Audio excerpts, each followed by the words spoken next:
इस वक्त आप आराम से बैठकर इस वीडियो को देख रहे हैं, मगर मैं आपको कहूं, आज जिस जगह पर आप अभी बैठे हो वो जमीन आज से करोड़ों साल पहले 8,500 डिग्री के तापमान से उबल रही थी, या जिस जगह पर आप बैठे हैं वो जगह लाखों सालों तक बर्फ से ढकी हुई थी। ये दोनों बातें सच हैं। इस 15 मिनट की वीडियो के अंदर आप पृथ्वी के 450 करोड़ साल के सफर को देखने वाले हैं। जिस जगह आज हमारा सौरमंडल है, वहाँ विभिन्न प्रकार की गैस और धूल के बादल हुआ करते थे। वैज्ञानिकों के मुताबिक इन धूल के बादलों से दूर एक तारा हुआ करता था। वक्त के साथ साथ उस तारे की ऊर्जा कम होने लगी, जिसके कारण उसके अंदर एक विशाल विस्फोट हुआ। विस्फोट की वजह से अंतरिक्ष की ये धूल एक दूसरे से दबने लगी।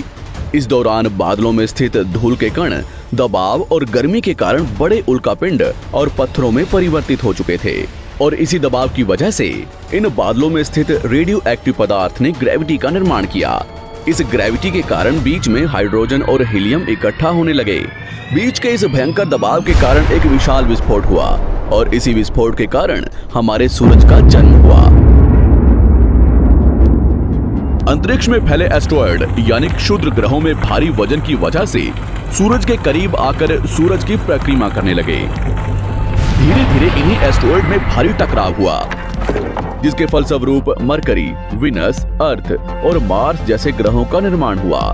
वैज्ञानिकों के मुताबिक उस वक्त पृथ्वी और मार्स यानी मंगल ग्रह के बीच थिया नामक ग्रह सूरज की परिक्रमा किया करता था। पृथ्वी पर ग्रेविटी होने की वजह से सूरज की परिक्रमा करने वाले एस्टेरॉयड अब पृथ्वी की परिक्रमा करने लगे, और धीरे धीरे करोड़ों सालों तक ये पृथ्वी पर गिरते रहे। और ऐसी घटना हमारे पड़ोसी ग्रह थिया पर भी हो रही थी, जिसके कारण थिया पृथ्वी के और करीब आने लगा और आकर पृथ्वी से टकराया। इस भयंकर टकराव की वजह से पृथ्वी के हिस्से कणों के रूप में अंतरिक्ष में फैल गए और एक रिंग्स की तरह पृथ्वी की परिक्रमा करने लगे। इन्हीं परिक्रमा करते हुए कणों में टकराव होने लगा, जिसके कारण हमारे चांद का निर्माण हुआ। उस वक्त पृथ्वी पर सिर्फ एक ही समुद्र हुआ करता था, और वो था 1900 डिग्री सेल्सियस की तापमान पर उबलते हुए लावे का। उबल रही थी वो सारी चीजें जिसे आज आप अलग अलग नाम से जानते हैं। वक्त के साथ साथ पृथ्वी धीरे धीरे ठंडी हो रही थी, जिसके कारण पृथ्वी के भारी तत्व जैसे धातु और रेडियो एक्टिव पदार्थ पृथ्वी के केंद्र में जाकर इकट्ठा हो गए, और हल्के पदार्थ पृथ्वी की सतह पर आ गए। लाखों सालों तक पृथ्वी पर उल्कापिंडों की बरसात हुई, और इन गिरते हुए उल्कापिंडों में जमा था नमक, मिनरल्स और पानी। करोड़ों सालों तक इन उल्कापिंडों की बरसात होती रही, और धीरे धीरे पृथ्वी की ऊपरी सतह पानी से ढकने लगी। वैज्ञानिकों के मुताबिक यही वो वक्त था जब दूर गहरे पानी के अंदर निकलते ज्वालामुखियों से पहली बार सूक्ष्म जीवों का निर्माण हुआ। लाखों सालों बाद एक वक्त ऐसा आया जब पृथ्वी की पूरी सतह पानी से ढक चुकी थी। हमारी पृथ्वी के सबसे अंदर का कोर रेडियो एक्टिव पदार्थ से बने होने की वजह से हरदम गर्म होता रहता है, लेकिन जब भी पृथ्वी की ऊपरी जमीन ठंडी हो जाती है, तब पृथ्वी के अंदर की गर्मी बाहर नहीं निकल पाती, जिसके कारण ज्वालामुखियों का निर्माण होता है। और उस वक्त कुछ ऐसा ही हुआ। पानी से ढकी हुई पृथ्वी पर हजारों की तादाद में ज्वालामुखी निकलने लगे, और आने वाले लाखों सालों तक इन ज्वालामुखियों का निकलना जारी रहा, जिससे पानी के ऊपर जमीन का निर्माण हो रहा था। इस वक्त भी पृथ्वी पर वातावरण ना होने की वजह से अंतरिक्ष से उल्कापिंडों की बरसात हो रही थी। आज से लगभग 300 करोड़ साल पहले पृथ्वी पर ऐसा वक्त आया जब पृथ्वी का वातावरण लगभग स्थिर होने लगा था। ज्वालामुखी निकलने धीरे हो गए थे, और पृथ्वी का एक दिन 12 घंटे का हुआ करता था। साल बीतते गए, और धीरे धीरे ये सूक्ष्म जीव विकसित होते गए और समूह में रहने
वक्त बीतने के साथ साथ धरती की टेक्टोनिक प्लेट्स में दरार होने लगी, जिसके कारण पृथ्वी के अंदर का लावा जमीन की तरह कई लाखों सालों तक खुला उबलता रहा। और यही वो कारण था जिसके कारण पृथ्वी के वातावरण में कार्बन डाइऑक्साइड की मात्रा बहुत बढ़ गई और पृथ्वी पर एसिड की वर्षा शुरू हो गई। एसिड रेन की वजह से पृथ्वी का तापमान घटने लगा और तापमान इतना घटा कि पृथ्वी के ऊपर स्थित पानी बर्फ में परिवर्तित होने लगा। पृथ्वी पर पहली बार भयंकर आइस एज आया। इस वक्त पूरी पृथ्वी सफेद बर्फ से ढक चुकी थी। आमतौर पर जब धरती पर सूरज की किरणें गिरती हैं, तब जमीन उन किरणों को सोख लेती है, मगर क्योंकि पूरी पृथ्वी बर्फ से ढक चुकी थी और क्योंकि बर्फ सफेद और चमकीली होती है, जिसके कारण सूरज की किरणें धरती पर गिरने के बाद वापस चली जाती थी। इसी कारण से पृथ्वी कई लाखों सालों तक बर्फ से ढकी रही, मगर फिर से पृथ्वी के अंदर स्थित गर्मी ज्वालामुखी के रूप में निकलना शुरू हो गई और इन ज्वालामुखियों से निकलने वाली गर्मी ने बर्फ को पिघलाना शुरू कर दिया। इसी बीच पृथ्वी की गहराई में बचे कुछ सूक्ष्म जीव धीरे धीरे बदल रहे थे और अब वो ऑक्सीजन को अपने शरीर को बड़ा और जटिल बनाने के लिए इस्तेमाल करने लगे थे। इस बीच पानी में अलग से भी छोटे समुद्री पौधे निकलने शुरू हो चुके थे। बाहर जैसे जैसे ज्वालामुखी निकल रहे थे, वैसे वैसे वातावरण कार्बन डाइऑक्साइड की वजह से गर्म हो रहा था।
चले गए।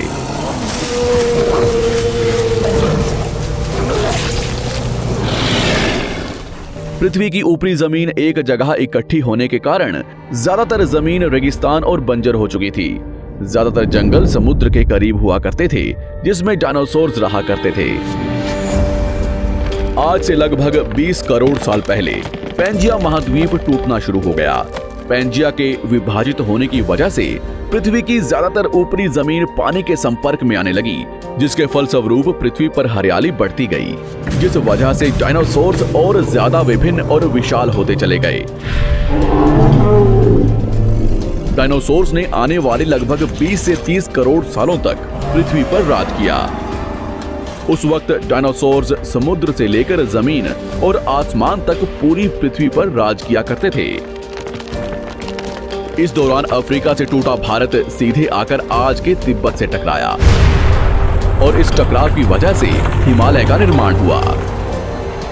आज से लगभग 6.5 करोड़ साल पहले पृथ्वी की तरफ आज के माउंट एवरेस्ट से भी बड़ा लगभग 4.5 लाख करोड़ किलो जितना वजनिया उल्कापिंड लगभग 80,000 किलोमीटर प्रति घंटे की स्पीड से पृथ्वी की तरफ आ रहा था। पृथ्वी की सतह को छूते ही उसमें भयंकर आग लगी और वो जलते हुए सीधा पृथ्वी से टकराया।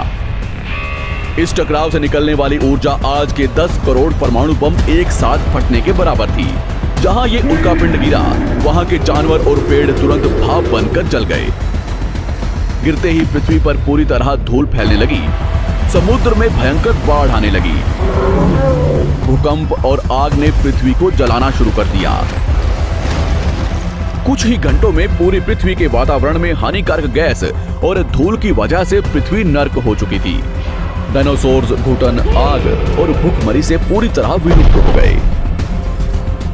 इस वक्त हमारे पूर्वज जमीन के अंदर रहा करते थे, जिसके कारण वो इस विशाल प्रलय से बच गए। पृथ्वी का वातावरण पूरी तरह से काला और अंधेरा हो चुका था।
लाखों सालों का, मगर हमने इन 100 सालों में जितना पृथ्वी को गंदा और तबाह किया है, उतना आज तक किसी भी प्रजाति ने नहीं किया होगा।